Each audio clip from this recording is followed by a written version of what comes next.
Bonjour et bienvenue à un nouvel épisode du Hat Historian, l'historien des chapeaux. Je suis de retour dans mon nouveau studio. Dans cette vidéo légèrement différente, je ne vais pas parler d'un chapeau spécifique comme à mon habitude. Je vais plutôt examiner pourquoi si peu de gens portent un chapeau aujourd'hui, lorsqu'ils étaient si courants, quasiment indispensables autrefois.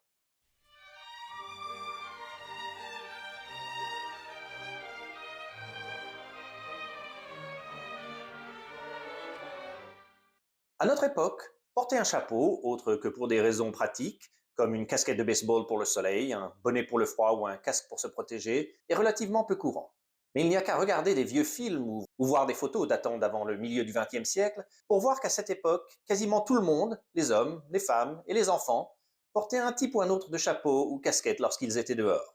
Quelqu'un qui en porterait un autre que ceux que je viens de mentionner aujourd'hui sera probablement l'objet de regard, considéré comme faisant un choix de style osé.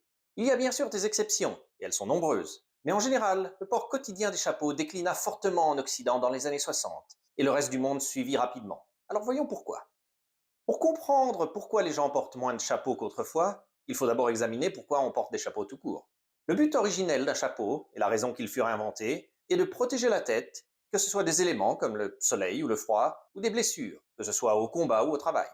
J'ai mentionné dans le passé que des chapeaux portés par des hommes préhistoriques ont été trouvés, et des représentations de chapeaux en paille ou en feutre à large rebord existent, remontant au moins aux Grecs anciens. Par conséquent, le chapeau était à l'origine un objet éminemment pratique, et pour la vaste majorité des gens, pendant des siècles, rien de plus. Cependant, les humains sont des créatures vaines qui aiment se pavaner, comme les paons montrant leur beau plumage. Nous aimons bien avoir belle allure, et si possible, décorer nos habits avec des couleurs et des formes pour mieux se différencier. De plus, les personnes en position d'autorité veulent avoir l'air impressionnant et reconnaissable, et ne laisser aucun doute sur leur position exaltée. La tête étant la partie la plus haute et importante du corps, elle était l'une des principales parties qui fut ornée quand les gens voulaient projeter du style ou du pouvoir.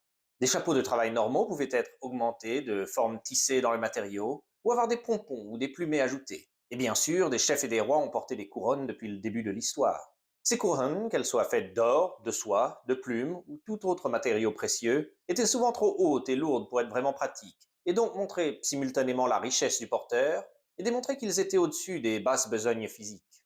Au fil du temps, en plus des rois, d'autres nobles utilisèrent leur coiffe comme symbole de leur statut. Elle faisait partie intégrante d'une tenue, et aucun noble n'oserait se montrer en public sans un couvre-chef approprié.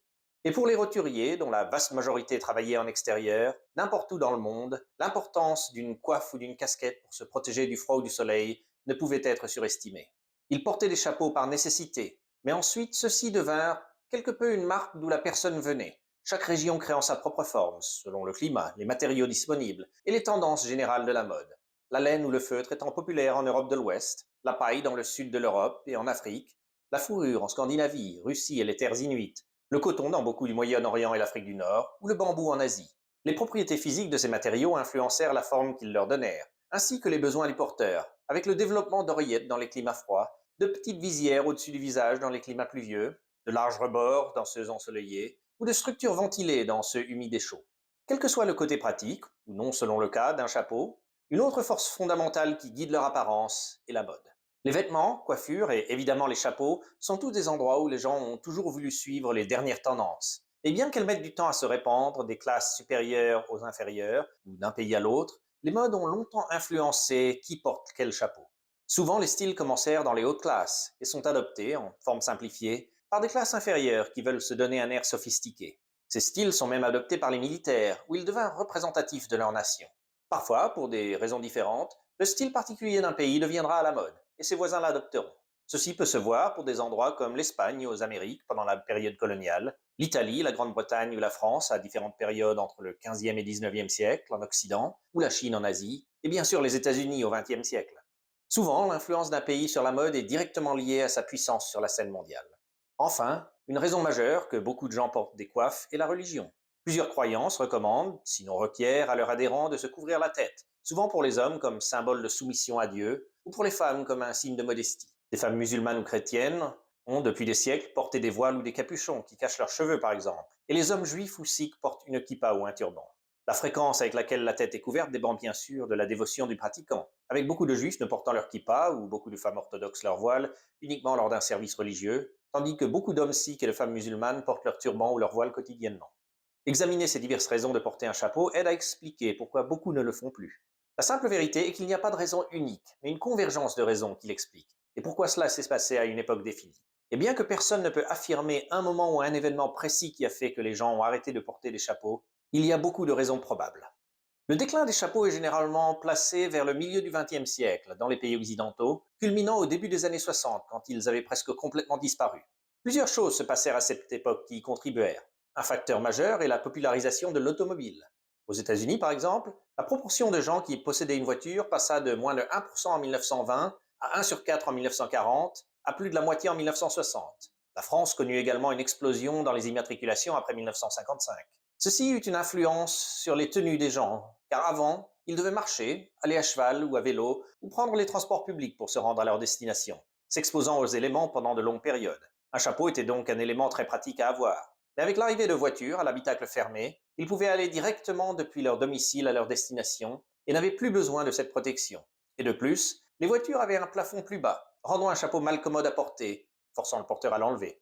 Ajoutant à cela qu'il y avait de plus en plus de monde qui travaillait dans des bureaux chauffés dans les villes, et cela aboutissait à toute une classe qui s'exposait rarement aux éléments et ne nécessitait de fait aucune protection, donc n'avait pas besoin de chapeau. Ils étaient devenus un objet encombrant, quelque chose qu'il fallait laisser au vestiaire payant quand on allait au théâtre, par exemple. Avec ces raisons pratiques éliminées, la seule chose qui faisait que les gens en portaient était la mode, et on sait tous à quel point elle peut être variable. Bien sûr, tous ne pouvaient pas s'offrir une voiture, et dans les zones rurales, beaucoup travaillaient encore en extérieur, ce qui fait que les coiffes ont eu tendance à résister plus longtemps dans les classes rurales et ouvrières. Mais même parmi ceux-ci, il y avait une tendance à ne pas en porter, car sortir nu-tête était le signe d'un homme qui a réussi, un qui possédait une voiture, et beaucoup voulaient se donner cet air. Mais l'élimination des raisons pratiques d'un chapeau n'est qu'un élément de l'histoire, car se couvrir était également une règle sociale attendue, si l'on peut dire. Et cela a mis un certain temps à ce que cela devienne pleinement acceptable socialement de s'en passer. Une autre explication qui existe, qui n'est pas en conflit, mais qui s'ajoute à l'effet des voitures, est celui que la Seconde Guerre mondiale eut sur les jeunes, surtout les jeunes hommes. Dans l'armée, ils devaient porter une coiffe tout le temps, car les règlements, autrefois comme maintenant, obligent les soldats à se couvrir en extérieur. Avec toute une génération qui a passé des années forcée à se conformer aux rigides règlements de la tenue militaire, il y eut un certain rejet contre lorsqu'ils redevinrent civils. Un sondage en 1947 en Angleterre dit qu'un cinquième des hommes qui ne portaient pas de chapeau le faisaient parce qu'ils étaient forcés de le faire dans l'armée, et maintenant qu'ils n'y étaient plus obligés, ils ne voulaient plus le faire.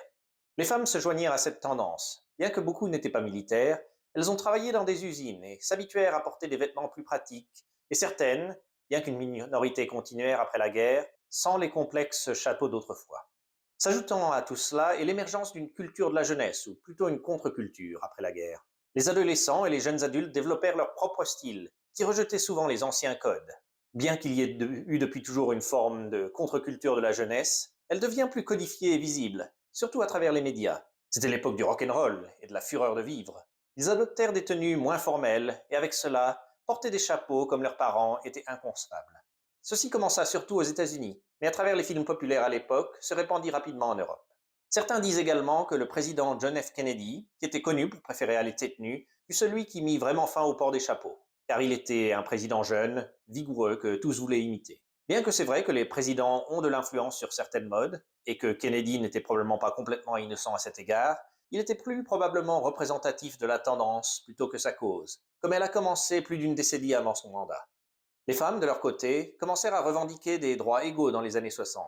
Se libérant des contraintes d'autrefois, elles abandonnèrent les styles plus rigides des anciennes générations pour en adopter qui étaient plus décontractés, presque provocatrices. Et les chapeaux d'autrefois, même les relativement simples cloches de l'ère du jazz, n'y rentraient plus.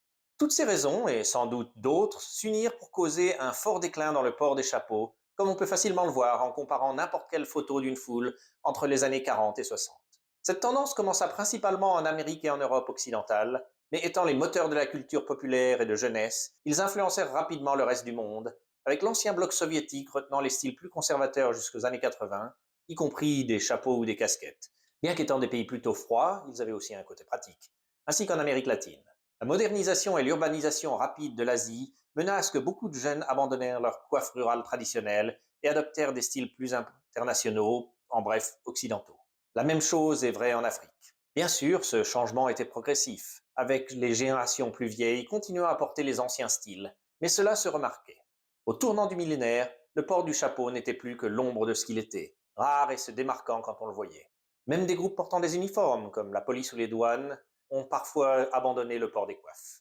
Et ceci vous choquera peut-être, mais même moi qui aime en porter, suis souvent sans quand je n'ai pas de raison d'en avoir, bien que j'en suis coiffé d'un sûrement beaucoup plus souvent que la population moyenne. Je devrais noter, comme toujours, qu'il y a des exceptions, et comme je le dis régulièrement sur ma chaîne, bien que le port des chapeaux soit plus rare qu'autrefois, il n'a pas complètement disparu. J'en mentionnerai certaines, mais les dire toutes prendrait des heures, donc les gens peuvent compléter dans les commentaires. Bien que la pratique religieuse et les coiffes qui y sont associées a fortement diminué après la Seconde Guerre mondiale dans les pays développés, elles sont encore portées par de nombreux pratiquants dans d'autres régions et groupes, notamment les Sikhs qui portent des turbans, certains musulmans qui portent des taqiyas, une sorte de calotte, les juifs orthodoxes qui portent des fedoras noirs ou des kippas, ou les femmes ménonites qui portent des coiffes. Et les couvre-chefs sont portés dans certains endroits par mélange de raisons pratiques et culturelles. Au Moyen-Orient, beaucoup d'hommes portent encore des keffiers ou ses variantes, car elles protègent du soleil, bien que même les riches, qui y sont rarement exposés, la portent comme élément de tenue formelle. En Asie, beaucoup de gens qui travaillent en extérieur portent encore les chapeaux de paille qu'ils utilisent depuis des siècles, et cette tendance est vraie dans de nombreuses régions du monde. Les ruraux portent encore des chapeaux plus que les citadins, pour la simple raison qu'ils sont plus exposés aux éléments. Un résistant notable aux États-Unis est le chapeau de cow-boy, qui est bien sûr utilisé pour des raisons pratiques dans toute l'Amérique du Nord, mais aussi un profond attachement culturel dans l'ouest des USA, qui fait que beaucoup le portent qui n'ont jamais été à portée de bras d'une vache ou d'un cheval. Un attachement pratique et culturel similaire existe avec la casquette plate chez la diaspora irlandaise.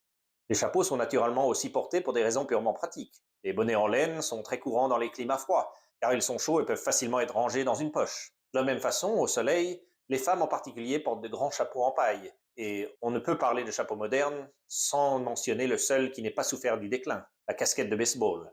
Plus de trois quarts des chapeaux vendus aujourd'hui sont des casquettes, qui, comme je l'ai déjà mentionné, est une coiffe de soleil réduite à ses plus simples attributs, une calotte avec une visière. Du sport aux uniformes, à la mode, il est le chapeau le plus vu aujourd'hui, porté par des hommes et des femmes, et, pour le bien et pour le mal, le seul chapeau qui a des chances d'être vu quotidiennement par la majorité, ayant détrôné tous les autres. Beaucoup de chapeaux traditionnels perdurent à des occasions formelles, mais ils sont maintenant l'attribut d'amateurs ou d'excentriques qui aiment encore l'image et le style qu'ils projettent.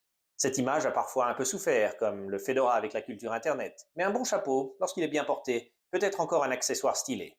Et il est certainement un sujet de conversation, et de nos jours un moyen de se démarquer dans la foule de la même façon que ne pas en porter l'aurait été il y a un siècle. Je ne peux malheureusement pas prédire l'avenir, donc je ne peux pas dire si les chapeaux reviendront un jour à la mode comme ils l'ont été, bien que les tendances actuelles ne me laissent pas optimiste. Néanmoins, je ne crois pas non plus qu'ils soient condamnés à disparaître complètement. Avec l'attachement culturel, la mode et la simple nécessité de se protéger des éléments, il y aura toujours une place quelque part pour un bon chapeau.